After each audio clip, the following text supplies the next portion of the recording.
नमस्कार साथियों, हमारे अपने YouTube चैनल विभाग बिहारी में आपका स्वागत है। साथियों, एक गंभीर विषय पर बात करने के लिए मैं आपके सामने उपस्थित हूँ।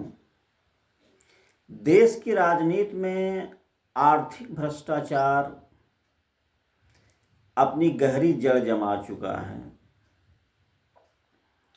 वो जाहिर सी बात है कि कोई भी राजनीतिक पार्टी, अगर कोई नई राजनीतिक पार्टी भी लॉन्च होती है इस भारतीय लोकतांत्रिक व्यवस्था में, तो आरोप उसके ऊपर भी लगेंगे। आज जन स्वराज के संस्थापक आदरणीय प्रशांत किशोर जी के ऊपर भी आर्थिक गबन का एक आरोप लगाया गया है, और ये लगाने वाले कोई और नहीं है साथियों,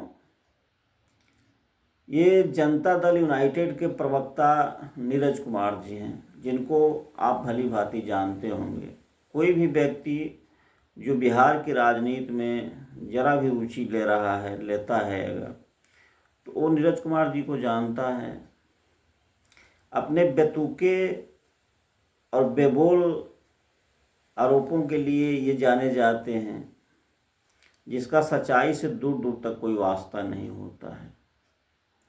मैं नीरज कुमार जी से एक प्रश्न पूछना चाहता हूं कि नीरज जी, अगर प्रशांत जी ने कोई गड़बड़ी की है, जन स्वराज कोई आर्थिक भ्रष्टाचार कर रहा है, तो आप किसके ऊपर आरोप लगा रहे हैं? सारी जांच एजेंसियां तो आपके अधीन है, राज्य सरकार में आप हैं, केंद्र सरकार में एक महत्वपूर्ण घटक के रूप में आप शामिल हैं, आपकी पार्टी के कैबिनेट मंत्री हैं केंद्र सरकार में, जिनके पास तमाम जांच एजेंसियां हैं, तो आप जांच क्यों नहीं करा ले रहे हैं कि आप आरोप लगाते हैं? दरअसल साथियों, इनका मकसद आर्थिक आरोप लगाना और उसके तह तक जाना नहीं है। इन लोगों का मकसद होता है कि नए तरह के राजनीतिक प्रयासों को कैसे सार्वजनिक जीवन में आने से रोका जाए। क्योंकि एक लंबे समय से देश में जाति और धर्म की जो परंपरागत राजनीति चल रही है, ये परंपरागत नेता नहीं चाहते हैं कि इसमें जात धर्म संप्रदाय से ऊपर उठ करके मानवता और विकास के मुद्दों पर, लोक कल्याण के मुद्दों पर, गांधी के विचारों के मुद्दों पर देश में राजनीति की जाए और एक राजनीतिक माहौल बनाया जाए जिसमें ज़मीनी स्तर के लोगों को भी एक व्यवस्थित हिस्सेदारी दी जा सके।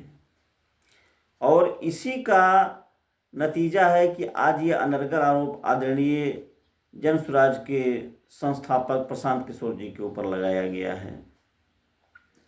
दोस्तों, अगर नीरज कुमार जी को आप जानते हों तो आपको याद होगा 2014 का लोकसभा इलेक्शन।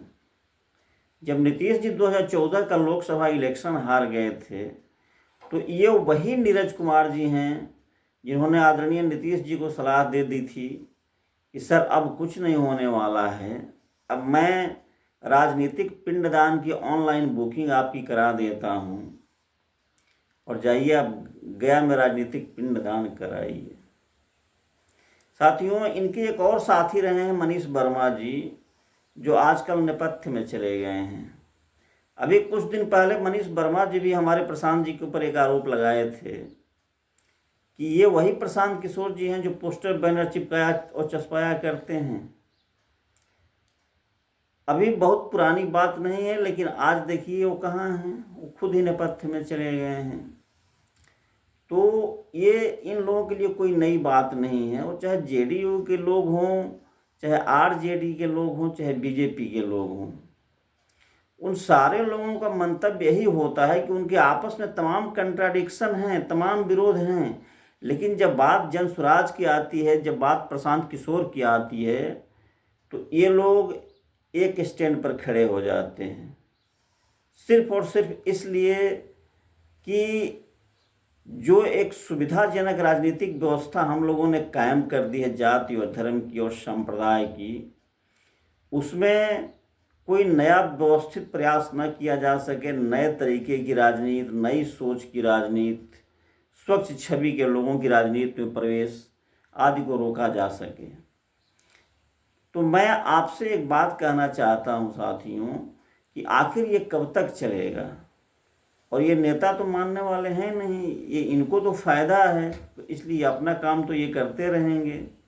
जगना हमको आपको है, जगना बिहार की जनता को है। आरोपों की अगर बात करें तो प्रशांत जी के ऊपर आरोपों की एक लंबी फहरिस्त है, लेकिन उन आरोपों का सच्चाई से कोई वास्ता नहीं है। अभी कुछ दिन पहले आरजेडी के एक प्रवक्ता ने भी कुछ आरोप लगाया था, महाभारत के कुछ पात्रों का संदर्भ लिया था, उन्होंने तमाम लोगों के नाम लिए। मैं ये पूछना चाहता हूँ आरजेडी के उस प्रवक्ता से कि भैया, हस्तिनापुर में सिर्फ शिखंडी नहीं थे, हस्तिनापुर में तमाम लोग, करोड़ों, इतनी बड़ा साम्राज्य था हस्तिनापुर, करोड़ों लोग उसमें रहा करते थे, चाहे वो शिखंडी हों, चाहे वो भीष्म पितामह हों, चाहे वो द्रोणाचार्य हों। लेकिन आप ये बताओ कि हस्तिनापुर के लोगों को कुरुक्षेत्र में आमने सामने क्यों आना पड़ा? उन परिस्थितियों का जिक्र आप क्यों नहीं करते हो? जो लोगों का आमना सामना हुआ कुरुक्षेत्र में, उसके पीछे कौन था? क्या बिहार के लोग ये नहीं जानते हैं? क्या देश के लोगों को ये मालूम नहीं है? ये कुरुक्षेत्र में आमने सामने लाने वाला मुख्य पात्र धृतराष्ट्र और उसका पुत्र मोह था। अब क्या आपको ये बताने की भी जरूरत है कि बिहार की राजनीति में धृतराष्ट्र और उसका पुत्र मोह ये किसके लिए कहा जा रहा है? कौन नहीं जानता है इस बात को? तो मैं किसी के ऊपर आक्षेप नहीं कर रहा हूँ, मैं सिर्फ ये बता रहा हूँ कि ये जनसुराज और प्रशांत जी के ऊपर जो आरोप लग रहे हैं, ये बेबुनियाद आरोप हैं, सिर्फ और सिर्फ जनता का ध्यान भटकाने के लिए कि आप विकास के मुद्दे पर न बात कर सकें, आप शिक्षा के मुद्दे पर न बात कर सकें, आप स्वास्थ्य के मुद्दे पर बात न कर सकें, आप सिर्फ जाति और धर्म के समीकरण में अटके रहें, भटके रहें, ताकि नेता इसका फ़ायदा उठाते रहें और नेता पुत्रों की बल्ले बल्ले होती रहे, नेता के परिवार की बल्ले बल्ले होती रहे, नेता के करीबी लोगों की जय जयकार होती रहे और आप बदहाल फटहाल ज़िंदगी जीने को अभिशप्त होते रहें।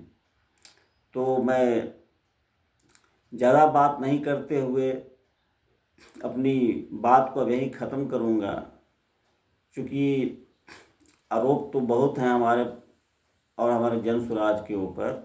लेकिन मैं एक बात लास्ट में जो कह रहा हूँ वो यही बता रहा हूँ कि एक कवि अर्जुन सिसोदिया हैं, उनकी कविता की 4 लाइनें हैं कि युद्ध नहीं जिनके जीवन में वो भी बड़े अभागे होंगे, या तो प्रण को त्यागे होंगे या तो रण से भागे होंगे। तो इन तमाम विरोधियों को मैं आगाह कर रहा हूँ कि ऐसी सोच अपने मन से आप निकाल दो। न तो प्रशांत किशोर और न ही कोई भी जनसुराजी प्रण को त्यागने वाले हैं और न तो रण को छोड़कर भागने वाले हैं। तो मैं आप बिहार के साथियों से आग्रह करूंगा कि हमारे चैनल को सब्सक्राइब और लाइक करें, और हमारे विचार अगर अच्छे लगें तो इसको शेयर करें। और बिहार के तमाम गंभीर विषयों पर हम आगे आपसे बात करते रहेंगे, आपको अवगत कराते रहेंगे, और हमारा प्रयास होगा कि जनसुराज के एक सिपाही होने के नाते हम सही सूचनाएं आप तक पहुंचाते रहें। धन्यवाद, नमस्कार।